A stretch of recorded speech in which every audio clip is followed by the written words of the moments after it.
시선으로. 도널드 트럼프 대통령은 이 관세를 놓고 대화 중인 한국과 곧 무역 합의에 도달할 가능성이 크다라고 언급했습니다. 그러면서 우리는 한국 군대에 돈을 대고 있는데 그들은 무역에서 우리를 이용하고 있다라고 주장했습니다. 자, 봉화식 기자. 안녕하십니까? 트럼프 대통령이 한국과의 조기 협상 타결, 무역 협상 타결에 대해서 이 낙관적인 견해를 나타냈네요. 그렇습니다. 관세 부담을 줄이려고 미국과 대화 중인 한국을 비롯해서 일본, 인도와도 무역 합의에 도달할 가능성이 있다고 주장을 했는데요. 뉴스 채널 뉴스네이션이 개최한 타운홀 행사에 참가해서 한국, 미국, 인도와 이미 협상을 타결했냐? 이런 질문에 대해서 우리는 그들과 합의할 가능성이 있다. 이렇게 대답을 했습니다. 자기가 언제든지 협상을 중단하고 마음대로 관세를 부과할 수 있다. 이렇게 강조를 했는데요. 그렇지만 우리는 한국과 협상하고 일본과도 얘기를 나누고 있다. 많은 다른 국가와도 대화를 나누고 있는데 나는 서두르지 않는다. 미국이 유리한 입장이기 때문이다. 그리고 그들은 우리를 원하고 있다. 이렇게 강조했습니다. 트럼프 대통령의 이 같은 발언이 관세가 일반 미국 시민들에게 피해를 주고 있다. 이런 항의에 대해서 지적에 대응하는 과정에서 나왔는데 관세의 당위성을 다시 한번 강조를 했습니다. 100개가 넘는 나라들이 우리와 합의를 하려고 안달이 나서 아침, 밤, 낮에 전화를 하루 종일 하고 있는데 우리는 엄청난 힘의 우위를 지니고 있다. 앞으로 훌륭한 합의를 해낼 것이다. 이렇게 트럼프 대통령이 강조했습니다. 네, 그런 견해는 한국 정부는 하반기에 협상을 할 그런 계획을 갖고 있는 듯한데 그럼 좀 상반됩니다. 그렇습니다. 미국 측에서는 가급적 빨리 협상을 타결하기를 원하고 있는데요. 그러면서도 이 관세 문제와 방위비 협상은 다른 별개 문제다. 이 점을 강조하고 나섰습니다. 트럼프 대통령은 또 이렇게 얘기를 했는데요. 미국은 그들이 필요하지 않지만 그들은 우리한테서 돈을 뜯어내고 있다. 이렇게 얘기를 했고 우리가 한국 군대에 돈을 대고 있는데 한국은 무역에서 우리를 이용하고 있다. 이렇게 주장했습니다. 마치 한국과 관세 협상을 금방 타결할 수도 있다. 이런 뉘앙스를 풍기긴 했지만 한국 정부 입장과는 배치되는 그런 발언입니다. 한국과 미국 양국은 지난달 통상협의에서 상호 관세 유예가 끝나는 7월 8일까지 양국이 합의할 수 있는 7월 패키지를 만들자는 데 공감대를 형성을 했고요. 그 후속 조치로 실무급 기술 협의에 착수를 한 바가 있습니다. 이 같은 협의가 향후 협상 기반을 구축하겠다는 뜻이지 협상 자체를 서두르겠다는 것은 아닙니다. 그리고 대한민국의 차기 정부가 출범하기 전까지는 협상을 끝내지 않겠다는 것이 지금 한국 정부의 입장입니다. 그리고 트럼프 대통령이 관세 문제 때문에 수세에 몰릴 때마다 여러 국가와 금방 협상을 타결하고 제조업을 다시 미국으로 가져와서 경제를 활성화시키겠다. 이런 논리로 방어를 하고 있는데요. 어제 발언도 그런 주장의 연장선상에서 나왔을 가능성이 큽니다. 그리고 중간선거가 예정되어 있는 내년도 가을까지 관세가 경제에 미치는 부정 영향을 안정화시키지 않으면 민주당에서 선거에 승리할 가능성이 있지 않냐? 이런 지적에 대해서 트럼프 대통령 본인도 그것은 사실이다. 이렇게 인정을 했습니다. 그런 다음에 관세 정책이 얼마나 좋은 것인지 사람들에게 계속 설득할 수 있다. 이렇게 자신감을 내비쳤습니다.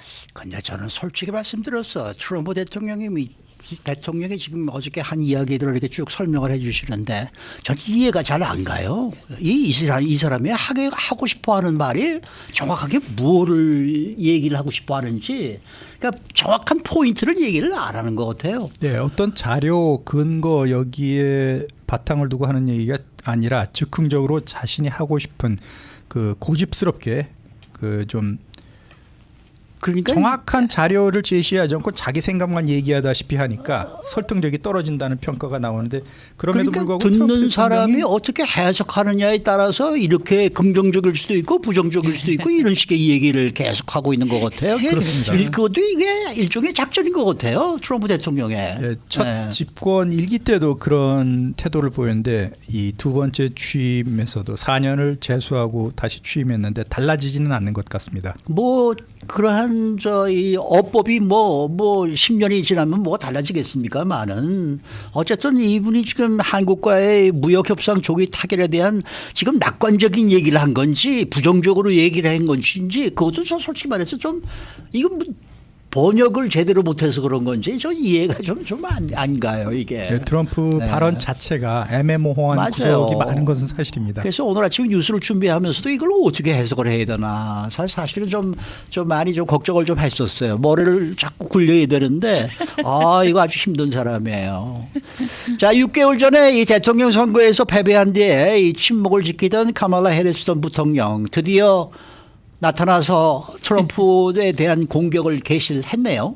네, 지난해 11월 대통령 선거에서 참패하면서 백악관을 내준 뒤에 침묵을 계속 지켜오던 카말라 해리스 전직 부통령이 어제 샌프란시스코 팰리스 호텔에서 민주당 여성 정치인 육성단체인 이머지 아메리카 20주년 기념식에 참석했습니다. 이 자리에서 연설을 했는데 트럼프 대통령을 향해서 지난 100일은 완전한 혼란이었고 헌정 위기였다 이렇게 비판을 했고 미국은 백악관에 있는 사람의 것이 아니다 이렇게 강조했습니다. 그리고 또한 미국의 이상을 대량으로 폐기하고 있다면서 강도 높게 비판을 했는데요. 트럼프 대통령이 취임 100일째를 맞은 지 하루 만에 공식 석상에 등장해서 저격을 한 것인데 내년 중간선거를 앞두고 카말라 해리스 전직 부통령이 정치 행보 재개를 위해서 몸풀기에 나섰다 이런 해석이 나오고 있습니다. 이 자리에서 해리슨 전 부통령이 미국의 가장 높은 이상을 발전시키기는커녕 이를 대량으로 폐기하는 정부를 우리가 지켜보고 있다 이렇게 얘기를 했고 트럼프 행정부의 정책에 대해서도 진실을 말하는 사람을 처벌하고 추종자들에게 혜택을 주면서 권력을 이용해서 돈을 벌고 그 밖의 사람들은 나 몰라라 방치를 하고 있는 아주 편협하고 입속만 채리는 미국판 새로운 버전이다 이렇게 맹비난했습니다. 그리고 최근에 무모한 관세 정책 때문에 경제 불황을 불러올 것이 명백한데 현대 대통령 역사상 가장 큰 인공경제 위기에 직면했다 이렇게 해리스 전 부통령이 경고를 했습니다. 네, 이 소식은 저희가 모닝뉴스 일부 시간에도 좀 간략하게 전해드렸는데 헌법 자체가 무너지고 있다 또 이런 비판도 했지 않습니까? 그렇습니다. 원래 권력이라는 것이 궁극적으로 잘 살거나 연줄이 있는 소수를 위한 것이 아니라 국민 전체에게 있다는 것이 이상적인 헌법의 기본 정신인데요. 카말라 해리스 전 부통령이 안타깝게도 우리는 지난 몇 달 동안에 이와는 정반대되는 현상만 보고 있다 이렇게 일가를 날렸습니다. 요즘 벌어지는 일들이 완전한 혼란이라고 말하는 사람들이 많다는데 관세 아까 말씀드린 대로 경기 침체가 장기화될 걱정이 있다. 그렇지만 우리가 지금 실제로 보고 있는 것이 지난 수십 년 동안 공화당 측에서 준비된 의제를 아주 고속으로 추진하고 있는 것이다 이렇게 강조를 했습니다. 공교육을 축소시키고 정부 민영화 그리고 부유층 감세, 권력을 사적으로 이용하거나 세계 국제화의 질서에서 후퇴하는 트럼프 행정부 정책을 일일이 해리스 전 부통령이 나열을 했는데요. 의회가 제 역할을 하지 못한다는 것입니다. 그리고 사법부도 지금 무력화된 실정이고 대통령이 이를 무시하면서 헌정 위기를 자초했다 이렇게 얘기했는데 그럼에도 불구하고 우리 국민들 절망에 빠질 이유가 없다. 앞으로 상황이 더 나빠질 수도 있겠지만 함께 서야 된다. 유권자를 조직화시키고 그리고 내년 중간선거에서도 많은 민주당 인재들이 출마하는 것이 중요하다고 강조를 했는데 이 나라는 백악관에 있는 그 사람이 가진 것이 아니라 국민 모두의 것이다. 이렇게 다시 강조했습니다. 이게 다음 대선에서 또 한번 도전을 해보겠다는 그러한 얘기입니까? 네, 그럴 가능성이 있는 것으로 보이는 연설이었는데요. 트럼프 대통령에 맞설 해법으로 용기를 제시했습니다. 사실상 해리스 전 부통령이 정치 재개를 선언하는 자리가 된 셈인데요.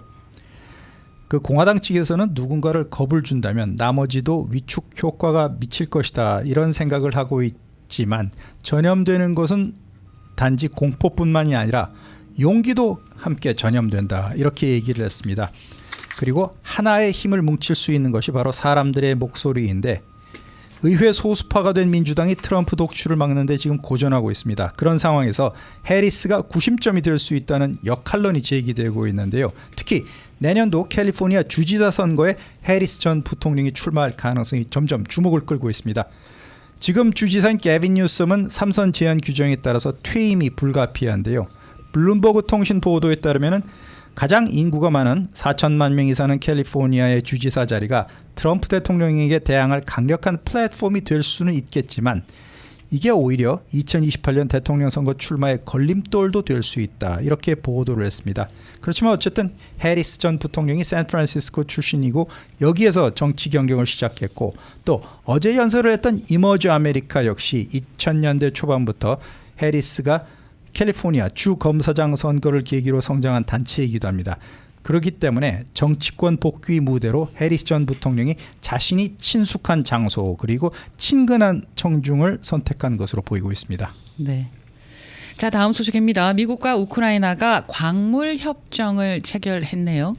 4년째 이어지고 있는 우크라이나 전쟁에서 러시아가 지금 대공세를 강화하고 있습니다. 이런 가운데 미국이 경제적 이익을 고리로 우크라이나에 대한 관여를 이어갈 가능성이 커지고 있는데 이 전황과 휴전 협상에 미칠 영향도 주목되고 있습니다. 미국 재무부가 어제 두 나라가 재건 투자 기금 설립을 위한 협정에 서명했다고 공식 발표했는데요. 우크라이나 총리 역시 이번 협정에 대해서 평등하고 서로 양국의 이익이 되는 것은 물론이고 아주 좋은 합의였다면서 두 나라가 의결권을 절반씩 갖는 재건 투자 기금을 만들게 됐다. 이렇게 소개했습니다. 그 뭐 앞으로 구체적으로 어떻게 진행이 되는 거예요? 이 투자는? 이 미국과 우크라이나 두 나라가 앞으로 광물 자원, 석유, 천연가스, 기타 자원에 대해서 공동으로 투자를 합니다. 특히 미국의 미래 군사 원조 비용을 이번에 설립되는 기금에도 포함시키는 내용이 들어갔는데요. 이에 따라서 미국 우선주의를 내걸었던 트럼프 행정부 입장에서는 우크라이나에 대한 향후 군사 지원 대가로 미국과 중국과의 전략 경쟁에서 결정적으로 중요해진 히토류와 같은 이익을 얻게 됐습니다. 그리고 우크라이나 입장에서도 역시 자국에 대한 미국의 지원이 끊기지 않도록 할 수 있는 보장 방안을 확보한 것으로 간주되고 있는데요. 협정에 우크라이나에 대해서 구체적으로 어떻게 안전을 보장하겠다 이런 내용은 포함되지 않았습니다. 하지만 미국과의 전략적인 협력 관계가 명시가 되었고 미국의 기존 안보 지원에 대한 보상 문제도 빠지면서 우크라이나에 유리한 내용이 포함됐다는 것이 정설입니다. 우크라이나가 향후에 유럽연합 가입 추진 때 방해될 수 있는 요소도 빠졌습니다. 그리고 미국이 통제권 확보 필요성을 거론했던 자포리자 원전에 대한 언급도 없었는데요. 특히 중요한 것은 미국 재무부가 러시아의 전면 침공 표현을 적시를 했습니다. 미국 국민이 우크라이나 방어에 제공한 중대한 재정, 물질 지원도 인정을 했고 이번 경제 파트너십을 통해서 두 나라가 두 나라의 자산, 재능, 역량이 향후 우크라이나 경제 회복을 가속화할 수 있도록 함께 투자한다. 이렇게 의미를 부여했습니다. 그동안 러시아의 우크라이나 침공 책임을 인정할 거렸던 트럼프 행정부가 러시아 침공 사실을 공식적으로 언급하고 기록을 남겼다는 것이 상당히 주목되는 대목입니다. 네, 수고 많으셨습니다. 고맙습니다. 봉화식 기자였습니다.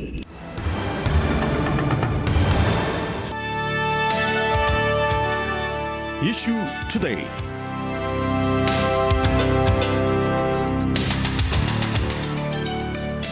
네, 이재명 더불어민주당 대선 후보의 공직자 선거법 위반 혐의와 관련해서 대법원이 2심 항소심의 무죄 판결을 뒤집고 유죄 취지로 파기환송했습니다. 이에 대한 소식을 조금 더 분석을 해보도록 하겠습니다. 주영석 기자 함께합니다. 안녕하십니까. 네.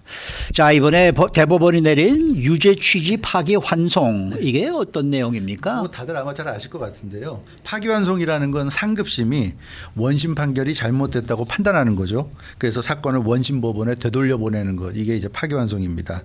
근데 이번 사건의 경우 2심 항소심에서 무죄 판결이 나왔잖아요. 그러니까 네. 이제 그걸 잘못됐다고 되돌려 보내는 거니까 유죄 취지 파기환송이고요. 만약에 2심이 유죄였는데 그게 또 잘못됐다고 되돌려 보낼 때는 무죄 취지 파기환송입니다. 그러니까 파기환송은 유죄 취지가 될 수도 있고 무죄 취지가 될 수도 있는데 이번 같은 경우는 2심 법원이 무죄를 준 게 잘못됐다. 그러니까 유죄다. 그래서 유죄 취지로. 그런데 결정은 잘못을 한 너희들이 바로잡아라. 이게 이제 그 대법원이 고등법원에 내린 명령이라고 할 수 있겠습니다. 네. 유죄 취지 파기환송. 네. 그러면 대법원이 고등법원에서 네. 내린 항소심 판결이 잘못됐다 그렇죠. 뭐 이렇게 판단한 거네요. 맞습니다. 이 어제 LA 시간으로 밤 11시에 이제 내려졌죠. 어제 파기환송 결정으로 이제 2심 고등법원이 지금 이현주 씨 말씀대로 잘못 판결했다고 이제 대법원이 결론을 내린 겁니다.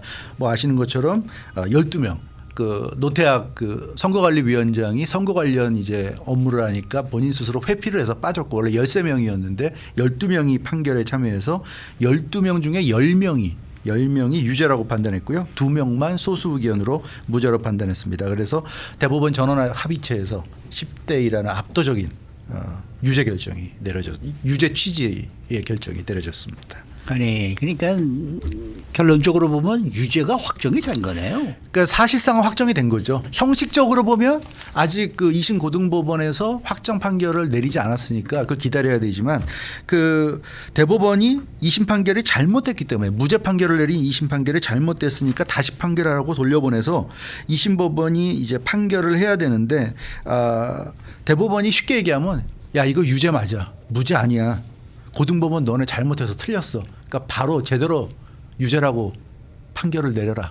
이렇게 지금 명령을 내린 거거든요. 그래서 2심 고등법원이 새롭게 이제 판결을 내려야 되는데 그게 대법원의 결정을 따라야 됩니다. 대법원의 결정에 기속력이 있기 때문에 다시 무죄 선고하는 것이 지금 불가능한 그런 상황이죠. 그래서 무조건 2심 고등법원은 유죄를 선고해야 하는 상황이기 때문에 결국 시간 문제지 이제 그 유죄 확정은 뭐 기정사실이다 이렇게 보면 될 것 같습니다. 네, 또 여기서 많은 사람들이 네. 이제 궁금해하는 네. 것 가운데 하나가 이재명 후보가 피선거권을 박탈당하느냐 그렇죠. 여부인데 네. 어떻습니까? 그게 사실 그게 이제 가장 큰 관심인데요. 예. 한국 공직선거법상 뭐 이것도 많이 보도돼서 아마 다들 아실 것 같은데 벌금이 100만 원이나 그 이상의 형을 받으면 피선거권이 상실됩니다. 그래서 이게 참 재미있는 게 유죄가 확정되더라도 그러니까 고등법원에서 유죄가 확정되더라도 90만 원 벌금형이다 예를 들어서 그렇게 나온다면 피선거권의 유지가 돼요. 죄는 있지만 피선거권을 박탈할 정도가 아니다는 게 이제 벌금 90만 원이라고 할 수 있죠. 그래서 2심 고등법원이 형량을 어떻게 결정할지. 근데 이거는 아직도 미지수예요. 뭐 대법원이 야 형량 100만 원 이상으로 해 이런 건 아니었거든요. 그런 건 아니니까 그런 차원에서 이재명 후보 지지자들은 뭐 이제 유죄는 어쩔 수 없는데 100만 원 미만의 형이 선고되기를 지금 어떤 신락 같은 지금 기대를 하고 있다. 뭐 이렇게 말씀드릴 수 있겠습니다. 그러면 형량 때문에 대선에 나설 수도 있고 네. 당선이 되는 경우는 대통령직을 그대로 유지할 수 있다. 뭐 이렇게 되는 그러니까 거예요? 이론상으로는 그럴 수가 있어요. 그러니까 말씀드린 대로 100만 원이나 그 이상이 되면은 피선거권 박탈되고 당선 무효가 됩니다. 그렇기 때문에 100만 원 넘어가는 순간에는 당선이 돼도 의미가 없지만 말씀드린 대로 90만 원까지는 이게 유효하죠. 그래서 피선거권 박탈이 안 되니까 유죄가 확정돼도 90만 원이다. 벌금 90만 원이다. 이러면은 그게 최종 확정이 된다면 이재명 후보는 죄가 있지만 대통령이 될 수 있는 그런 이론적으로는 이제 그런 상황을 맞을 수도 있습니다. 네, 아직 2심 이제 고등법원의 판결이 나와야 될 거 나와야 아닙니까? 되죠. 다시 이제 환송이 됐으니까. 네, 그렇죠. 100만 원 미만 형량이 가능할까요? 불가능할까요? 근데 사실은 좀 네. 불가능하다고 이제 그 법 전문가들은 보고 있어요. 그게 예. 왜 그러냐면 아직 2심 법원이 이제 판결을 하지도 않았음에도 불구하고 공직선거법상 동정범행 벌금형 선고 전력이 있는 전과자는 가중처벌 대상이 됩니다.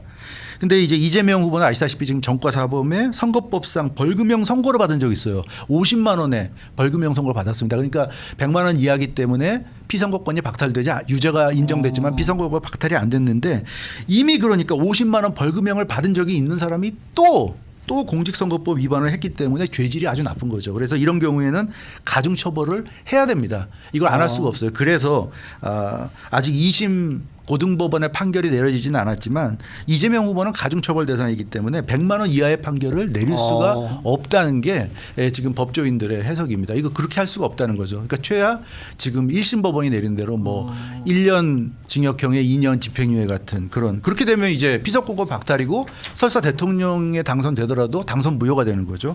근데 그런 지금 해석이 나오고 있습니다. 아니 그렇다 그래도 이재명 후보는 대선 출마를 강행할 것으로 지금 보이는 거 아닙니까? 강행하겠다는 얘기 아닙니까? 보이는 게 아니라. 한국은 지금 5월 11일이 대선 후보 등록 마감일입니다. 오늘 이제 5월 1일이니까 이제 열흘 남았는데요.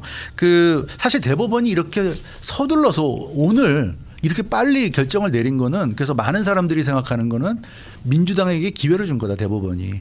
그러니까 너네 후보는 안 되니까, 법적으로 문제가 있는 사람이니까 지금이라도 교체해라. 열흘이라는 기간이 있으니까 사실은 뭐 민주당이 지금부터 서두른다면 좀 기간이 짧긴 하지만 열흘이라는 기간 동안에 후보를 교체할 수도 있는데, 지금 뭐 민주당은 그럴 생각이 전혀 없어요. 완전히 없어요. 이재명 후보가 장악했죠. 뭐 1극 체제라는 말이 나오는데, 그러다 보니까 후보 교체 움직임 전혀 없고, 완전히 지금 뭐 사법부, 대법원을 향해서 지금 저주의 말을 퍼부면서 완전히 전쟁을 선포하는 그런 분위기고요. 이재명 후보도 역시 자신의 생각과 다른 판결이다.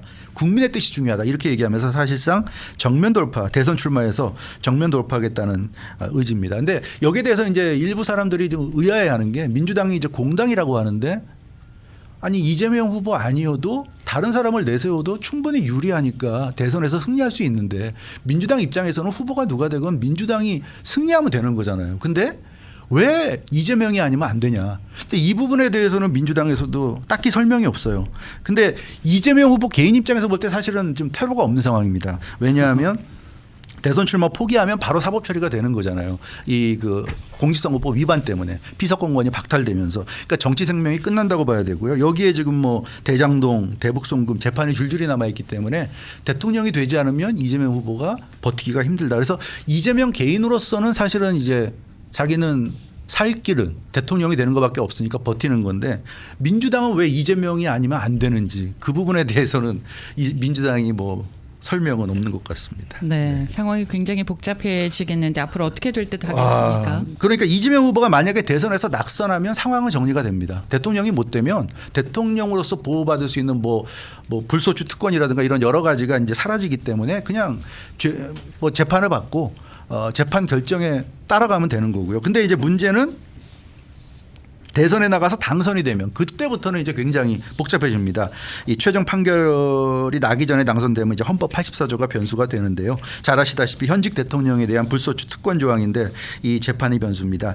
이 84조는 너무나 유명하니까 다들 아실 것 같은데요. 대통령의 당선되기 전에 진행 중이던 재판이 이제 해당되느냐인데, 이 조항은 그렇게 되어 있습니다. 대통령은 내란, 외환죄 아니면 재직 중에 발생한 범죄로 소추되지 않는다. 그러니까 재직 중에 일어난 어떤 혐의 때문에 소추되지 않는다는 거예요. 그게 현직 대통령의 특권인데, 문제는 지금 이 재판은 대통령 재직 중에 일어난 게 아니잖아요.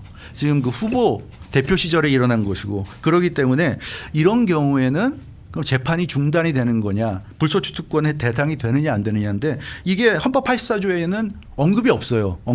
그래서 이 법 전문가들 얘기는 범죄자가 대통령이 된 적이 없기 때문에 이런 규정 자체가 없었는데, 이제 이재명 후보, 범죄 혐의를 받고 있는 이재명 후보가 유죄가 이제 사실상 확정된 사람인데, 범죄가 그러니까 인정이 되고 사실상 유죄가 확정이 된 사람이 이제 대통령이 되려고 하다 보니까 이게 심각한 지금 문제가 되고 있습니다. 그래서 이걸 과연 어떻게 판단할 것이냐. 그래서 대법원이 헌법 84조를 해석까지 할 것이냐, 아니면 헌법재판소까지 갈 것이냐, 뭐 이런 여러 가지 얘기들이 나오고 있는데요. 이 부분은 전례가 없기 때문에, 판례도 없고 아무 법 조항도 미비하고 그런 상황이기 때문에 앞으로 이 부분과 관련해서는 상당한 지금 논란이 있을 것으로 보여집니다. 네. 이게 재판이 중단되지 않고 계속이 된다 그러면은 이재명 후보가 대통령이 당선이 되더라도 큰 의미가 없겠네요. 그렇죠. 그러면. 재판이 중단이 안 된다면 의미가 없죠. 대법원이 유죄 취지 파기환송으로 유죄가 사실상 확정됐고요. 말씀드린 대로 동종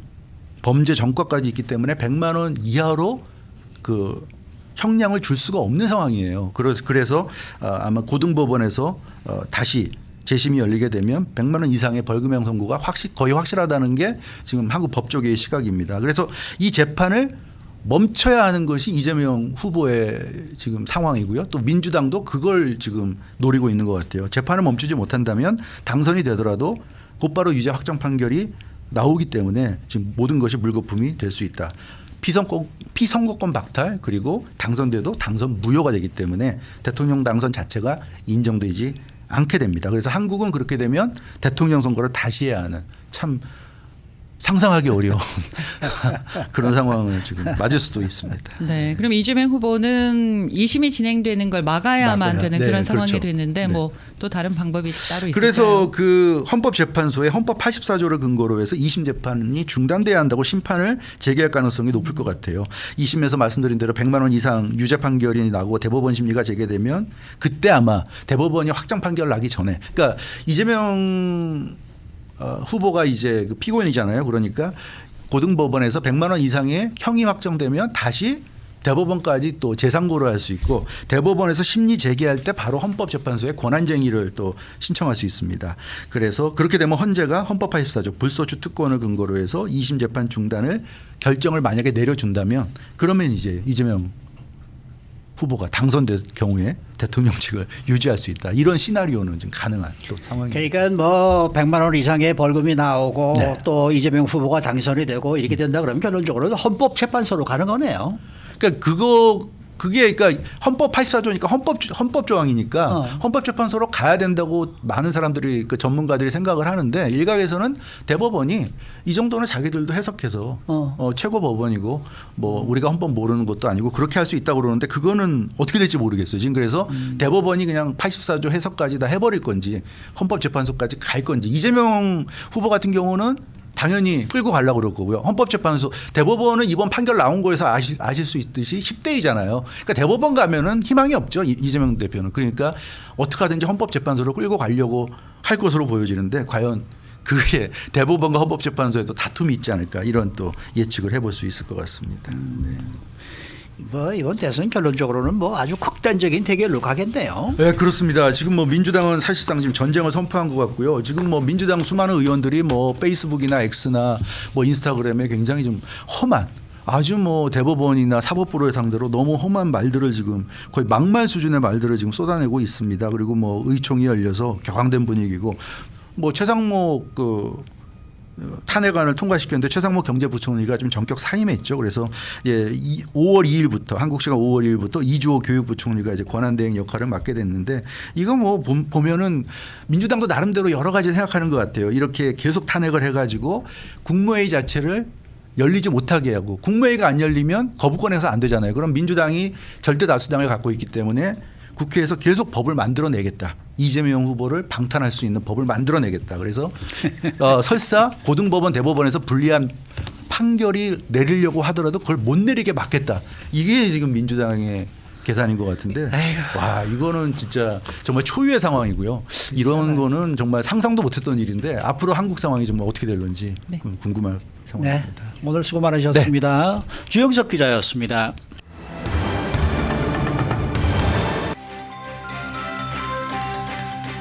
데일리 브리핑. 네, 퀀텀 F&A 최원혜 대표 모시고 이야기 들어봅니다. 최 대표님 안녕하십니까? 안녕하십니까? 네.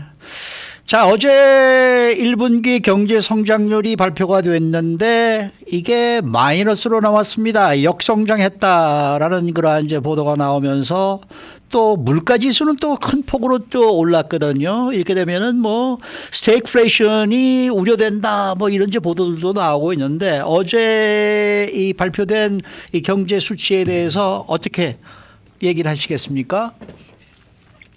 네, 어제 발표된 것을 보시면은 일단은 마이너스가 나왔다는 점에서는 이제 충격을 많이 받으셨을 거고, 네.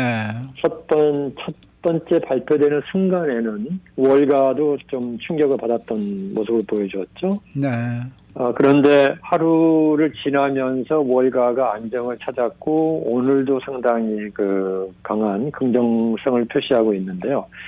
근데 이걸 이해하려면 좀 어려운 내용이에요. 이게 이제 소위 그냥 경제가 성장했냐 줄었냐 이렇게 이해하는 게 보통 우리 일반인들이 볼 수 있는 시각이지만, 어제의 내용은 지금 그 트럼프 행정부의 관세 정책하고 상당히 지금 연관이 있는데, 이 부분 때문에 세부 내용을 들어가야만이 이게 정말로 나쁜 건지 좋은 건지를 판단할 수 있다는 점에서는 좀 이해하기가 어려운 내용입니다. 그러면은 뭐 관세 정책 때문에 어떤 문제가 했냐면은 네. 선구매, 그러니까 관세가 오를 걸 대비해서 미리 샀다는 얘기를 많이 들어보셨을 거예요. 네. 그러니까 지금 수입하는 회사들, 이제 대표적으로 미국 같으면 월마트 같은 데는 뭐 60% 정도를 중국에서 수입을 해오는 뭐 그런 상태로 알려져 있으니까 이렇게 보면은 이 관세가 오르기 전에 물건을 다 사재기를 해야 된다 하는 분위기가 이제 지난 1월, 2월, 심지어는 작년 12월에 있어 왔고 이것 때문에 수입이 굉장히 늘었어요. 네네. 수입이 늘면 이제 이게 좀 이해하기 어려우신 부분인데 잘 들으시면 이해가 되실 거예요. 수입이 늘어서 한 나라가 소비를 한다는 것은 뭐냐면 자기네 나라에서 생산하지 않는 물건을 가져와서 소비를 한다는 거거든요. 그렇죠. 자, 그러면 소비를 100을 했다고 가정을 했을 때 한 국가가 수입을 50을 했다고 보시면은 무슨 얘기가 되냐면 50만 그 나라에서 생산한 거예요. 아하, 그렇죠? 아하. 네, 그렇죠, 그렇죠. 100을 소비했는데 50을 수입해 왔다 그러면은 50은 그 나라에서 생산했고 50은 다른 나라에서 생산한 걸 가져온 거죠. 그렇죠, 그렇죠. 네, 그러면 지금 지난 1사분기에 수입이 급격히 늘었다는 것은 미국이 생산한 것을 소비한 것보다도 수입량이 훨씬 많다는 얘기예요. 그렇겠네요. 아하. 네, 그래서 이 수입 때문에 경제 성장률에서 상당한 부분, 약 지금 평균이 아니고 통계적으로 5.4% 포인트를 그 전체 경제 성장률에서 마이너스를 시켰다 그러는데 그만큼 이제 수입이 많아서 경제 성장률이 마이너스가 나온 걸로 보이는 거죠. 자, 그러면 여기서 또 한 발을 나가 보시면 수입을 많이 해오면은 둘 중에 하나가 됩니다. 수입해온 물건을 소비를 하거나 네. 그 나라 국민이 우리 미국 같은 우리 소비자들이 소비를 했거나 아니면 소비를 안 하고 미리 사재기를 해왔으니까 소비하는 양보다 훨씬 많은 양을 수입을 해왔다 그러면 어디에 있게 되냐면 회사들의 재고로 쌓여 있게 됩니다. 네. 그렇죠. 네. 살기 위해서 물건을 갖고 있거나 샀거나 둘 중에 하나 아닙니까? 네. 그러니까 자연스럽게 1사분기에 재고도 3.4%인가로 늘었어요. 급격하게 늘어났다. 늘었어요. 그렇죠. 자, 그러면 재고가 는다는 것은 또 그 나라의 그 경제 성장률에 또 플러스로 작용을 해요. 그러니까 이게 지금 굉장히 얽히는데 이제 단순하게 얘기하면 수입은 5.4가 늘었는데 재고가 3.4가 늘었다는 얘기는 뭐냐면 소비가 그러면 2.0%만큼 더 늘었어야 되는데 소비가 그만큼 늘질 않았어요. 지난 1사분기에. 자, 그러면 무슨 얘기가 되냐면 재고가 충분히 상무부에서 조사하는 통계에 잡히지 않았다라고 지금 잠정적으로 결론이 나오는 거예요. 어허. 네, 그래서 이제 제가 어제도 이 통보에 썼습니다만은 뉴스에 썼습니다만은 지금 미국의 경제 성장률은 그 분기가 끝나고 나면 그 다음 달 말에 1차 잠정치, 그 다음에 두 번째 달 말에 2차 잠정치, 그리고 마지막 세 번째 달에 이제 최종 잠정치를 발표를 하는데. 그렇죠, 그렇죠. 그 사이에 뭐가 일어나냐면 주로 이 재고 부분이 다 조정이 됩니다. 그 2차 네. 그래서 지금 1사분기에 마이너스 0.3을 했다고 하는 부분은 이번 이제 5월 달에 그 재고 부분이 통계가 조금 더 정확해지고 이런 게 정리가 되고 나서 나올 때까지 일단 좀 유보를 해야 될 필요가 있는 상황이고요. 보통 정상적인 경우에는 그 조정이 크질 않아요. 뭐 그 오차가 있다고 해도 크지 않은데 지금 이번 1사분기는 워낙 이상한 분기였거든요. 그 관세 때문에 급격하게 수입이 늘었고 그러다 보니까 이 재고가 통계로 잡히기에는 시간이 좀 부족했다. 이제 이런 점도 있고 하기 때문에 이번에 이제 5월 또 6월 이때 그 재고 부분이 얼마만큼 조정되느냐에 따라서 최종 숫자가 나올 거라고 보는데 변동폭이 평소보다는 클 수 있어요. 근데 그런 점에서 이제 어제의 GDP 숫자를 봤을 때는 첫 번째는 충격이었지만 이게 지금 수입과 재고라는 특수 상황, 관세 때문에 발생하는 수입의 대폭 증가, 재고의 대폭 증가라고 하는 이런 특수 변수가 있었기 때문에 자세히 들여다보니까 소비가 조금 줄기는 했어도 그렇게 나빠지지 않았다. 이런 점들이 작용하면서 그러면은 미국 경제가 1사분기가 그 0.3 마이너스 성장이라는 것보다는 좀 낫겠구나라는 안도감이 있었고 그 다음에 두 번째는 뭐냐면요. 재고를 많이 쌓아놓은 기업은 2, 4분기에 어떻게 되겠어요? 그 재고를 많이 팔게 되겠죠. 그렇죠. 네. 그래서 2, 4분기는 오히려 소비가 좋아질 수 있지 않겠냐라는 기대감이 또 작용을 하는 거예요. 그러니까 어제 그 처음에 그 GDP가 발표됐을 때는 주식시장이 크게 떨어질 것처럼 그런 모습을 보이다가 상승장으로 마감을 했고 오늘도 지금 아직까지는 상승장을 유지하고 있는 배경에는 바로 특수한 변수의 요인. 두 번째, 1, 4분기에 수입을 많이 해봤다 그러면 2, 4분기에 기업들이 많이 팔 수 있다라고 하는 그런 기대감. 이제 이런 것들이 작용하면서 이제 안심을 했고, 그다음에 아까 물가를 말씀하셨는데요. 1, 4분기가 지난 해 4, 4분기보다는 물가가 많이 올랐어요. 올라서 좀 물가가 상당히 올랐구나 하고 했는데 어제 동시에 발표된 게 뭐가 있었냐면 3월 한 달치의 물가 지수가 또 있었어요. 아하. 거기를 보니까 3월은 물가 변동이 없었어요. 0이에요.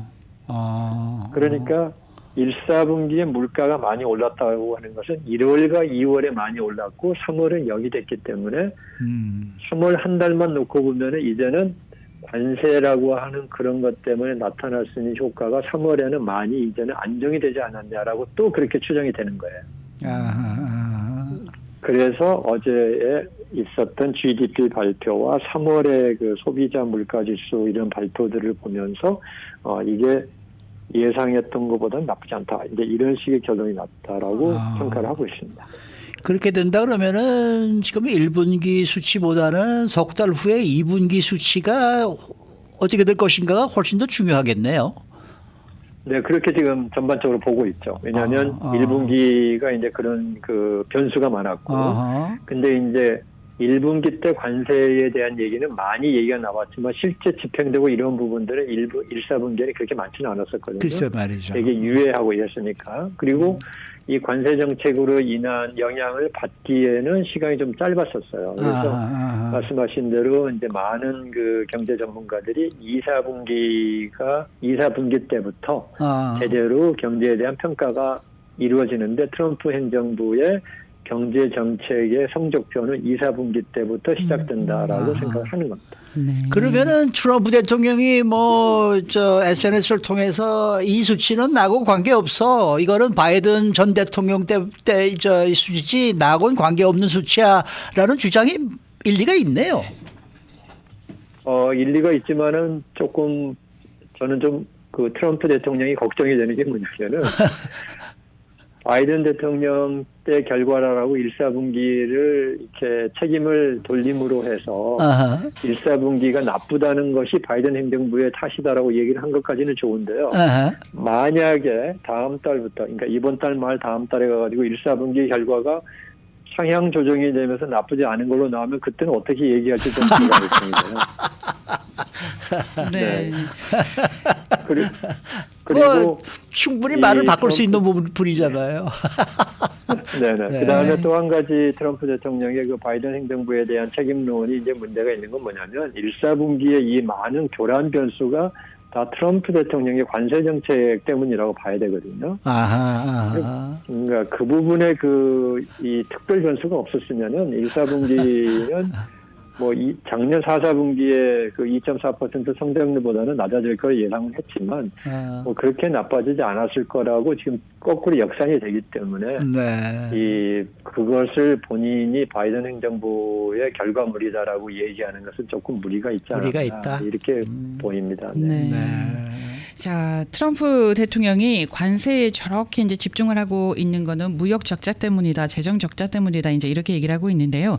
무역 적자하고 재정 적자하고 어떻게 다른지 또는 같은지, 그 다음에 두 번째는요, 미국의 무역 적자나 재정 적자는 그렇게 큰 리스크가 아니다라고 경제학자들은 얘기를 하고 있는데 왜 이렇게 트럼프 대통령은 관세에 몰입을 하면서 무역 적자, 재정 적자를 강하게 얘기하는지가 궁금합니다. 네, 짧은 시간에 너무 많은 질문을 해주셔가지고 답을 제대로 할 수 있을지 모르겠는데 첫째, 무역 적자는 간단합니다. 미국이 외국으로부터 사오는 물건하고 그다음에 미국이 외국으로 파는 물건, 그러니까 수출 물건과 제품 수출과 제품 수입의 그 산수를 하는 거예요. 그러니까 수입이 수출보다 많을 때 나타나는 게 이제 무역 적자죠. 네. 네. 이게 무역 적자고요. 네. 이제 재정 적자는 뭐냐면 미국 우리 연방 정부가 한 해에 그 세금으로 걷어들이는 돈을 가지고 이제 1년 예산을 운영을 하는데 세금으로 걷어들이는 돈보다 연방 정부의 지출이 많은 것을 재정 적자라고 그럽니다. 네. 그래서 무역 적자는 무역 거래에서 발생하는 거고 재정 적자는 미국 연방 행정부의 예산과 수입 이것에 따라서 이제 지출과 수입에 따라 나타나는 거니까 두 개가 별개 사안이에요. 네. 별개 사안인데 네. 왜 이제 우리 트럼프 대통령이 얘기하시는 것 중에 이제 이 무역 적자와 재정 적자가 계속 같이 쓰여지냐면은 네. 트럼프 대통령은 무역 적자를 해결하기 위해서 관세를 올리는데 거기에 추가적으로 나타날 반사 이익이 뭐가 있냐면 관세가 뭡니까? 미국 연방 정부의 세금 수입이 되잖아요. 그렇죠. 그래서 세금 수입이 늘어남으로 인해서 미국의 재정 적자도 줄일 수 있다라고 이제 그 한마디로 1+1이 되는 거죠. 하나 사면 하나 더 더해주는 것처럼 네. 무역 적자를 해결하기 위해서 관세를 하다 보면 무역 적자도 줄 것이고 또 관세를 받은 거 가지고 재정에 도움이 되니까 재정 적자도 줄 것이다. 이렇게 얘기를 하기 때문에 이 두 개가 동시에 쓰여지는 건데 네. 두 개는 별도의 개념이고요. 예. 그러면 이제 두 번째 질문이 훨씬 더 그 포괄적이 어려운 질문인데 미국은 무역 적자를 내는데 괜찮냐 하는 것은 미국이 가지고 있는 독특한 특징 때문에 괜찮아요. 미국은 무역 적자를 일으켜도 무역 적자를 일으키면 미국의 달러가 해외에 나가지 않습니까? 그러니까 외국에 빚을 지는 거거든요. 네. 그런데 달러는 다른 나라들이 갖고 있어야 될 양이 있어요. 네. 자기들이 다른 나라들과 거래할 때도 달러가 필요하고 그다음에 위기 상황에 대비해서 그 외환 보유를 하는 것도 달러가 필요합니다. 그래서 미국이 무역 적자를 늘려줘야만이 세계 경제가 돌아가는 그런 구조를 가지고 있어요. 그러니까 미국은 적자를 내도 그 적자를 낸 것에 따라 빚진 것을 미국에 와서 갚으라고 하질 않아요. 네. 할 수가 없어요. 다른 나라들이. 자기들이 그 돈이 필요하기 때문에. 자기네 미국 밖에서 써야 되는 돈이 필요하기 때문에. 그래서 무역 적자는 이제 큰 문제가 아니다라는 부분이 있고, 그러니까 재정 적자는 것도 왜 큰 문제가 아니냐? 큰 문제일 수도 있고 아닐 수도 있는데, 보통 한 나라의 GDP라고 하는 그 나라의 한 해의 경제 성장하는 것에 따른 비율로 봤을 때 이제 재정 그 적자가 보통 3% 이하면 괜찮다. 근데 지난 2년간 그게 5%를 넘었었거든요. 그래서 조금 좀 위기의식이 있는데, 이제 이런 면에서 미국이 과연 핸들할 수 있는 수준이냐 이 부분 때문에 이제 재정 적자에 대한 논란이 있는 거지. 현재로서는 미국에 이렇게 큰 문제는 없다. 그럼 왜 트럼프 대통령이 이렇게 문제를 삼느냐? 이것은 트럼프 대통령이 국민들에게 선거할 때 공약을 했기 때문에 그렇습니다. 알겠습니다. 네, 고맙습니다. 오늘 말씀 잘 들었습니다. 네, 감사합니다. 네, 퀀텀 F&A 최연화 대표 함께했습니다.